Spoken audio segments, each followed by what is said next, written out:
Did you know that the Netherlands was once the richest country in the world? Nowadays, the Netherlands is known worldwide as a tourist destination for its architectural history, open-minded laws, and urban waterways. In fact, according to world data, the Dutch economy made $10.53 billion in 2021 from tourism alone. However, the Netherlands' true economic power has nothing to do with parties and architecture and has everything to do with trade.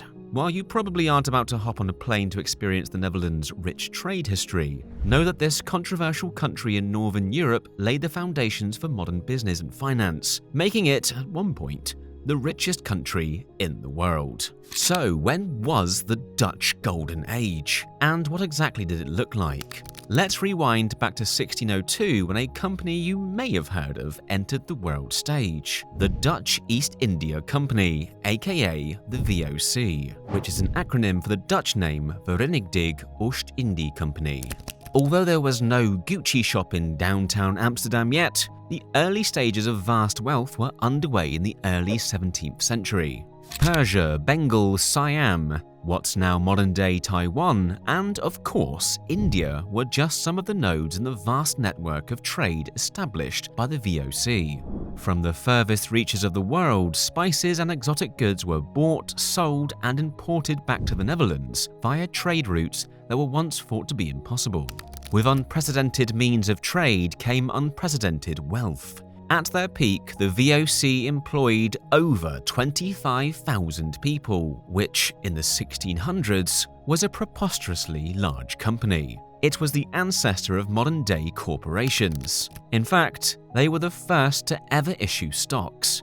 For a reasonable price, anybody could invest money and share in the profit. It's one of those ideas that's so good that you wonder how nobody thought of it before. Suddenly, a corporation with connections across the world could raise infinite investment money to expand its great reach even further. The sky was the limit.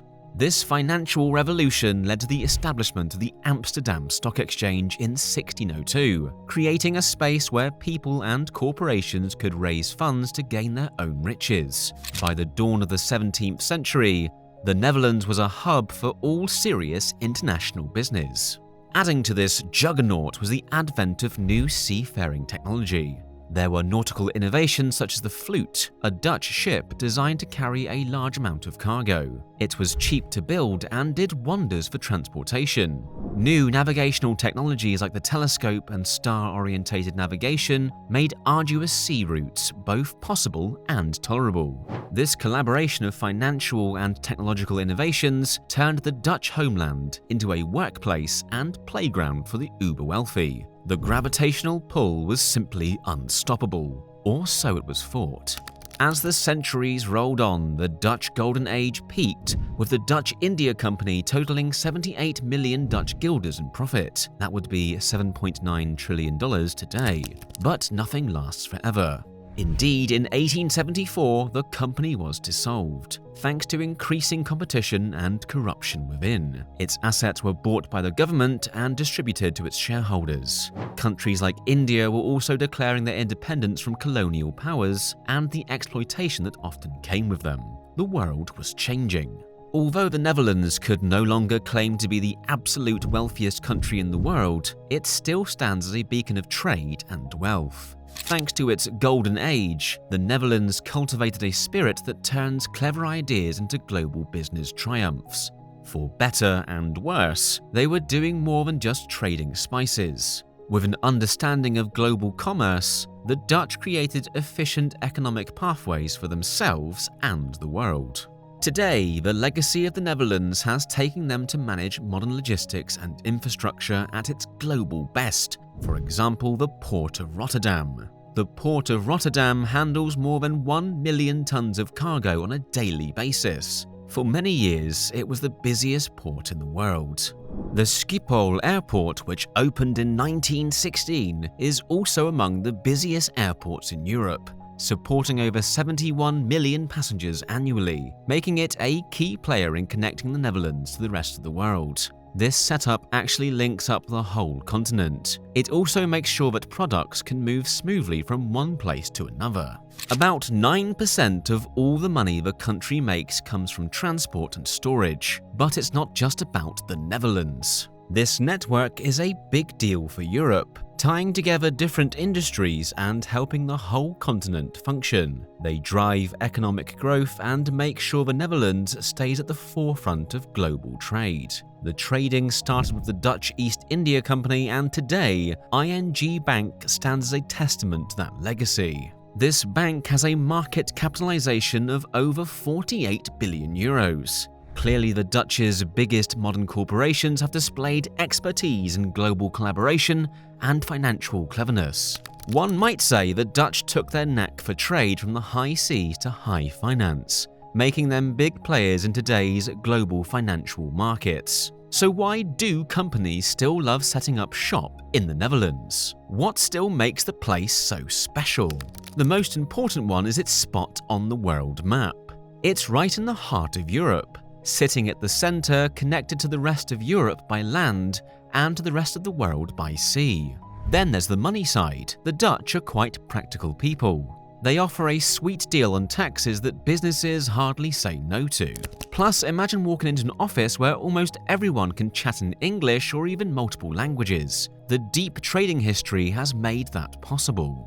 Companies from all over the world invested almost 1.74 billion euros into the Dutch economy, and that's just in 2020 alone. All this cash creates jobs, builds offices, and boosts local businesses. Having all these international companies in the Netherlands is like having lots of friends in different countries. You learn new things, share ideas, and everyone grows together. This global network means more jobs and more money. Plus, when you're this connected, it's easier to come up with big ideas that can change everything. And that's the mentality they used to turn challenges into opportunities. For example, the Netherlands is a country where a lot of the land is below sea level, so they often find themselves at risk of flooding. That's why they needed a solution. So they built dikes and windmills to pump water back into the sea. This battle with water didn't just protect their homes, it sparked a wave of engineering marvels. Today, they are world leaders in water management and agricultural techniques that make feeding a growing world possible. For instance, Dutch greenhouses are able to produce 1 pound of tomatoes with only half a gallon of water. Innovations in vertical farming and hydroponics were necessary thanks to the Netherlands' small size and relatively large population of almost 18 million people.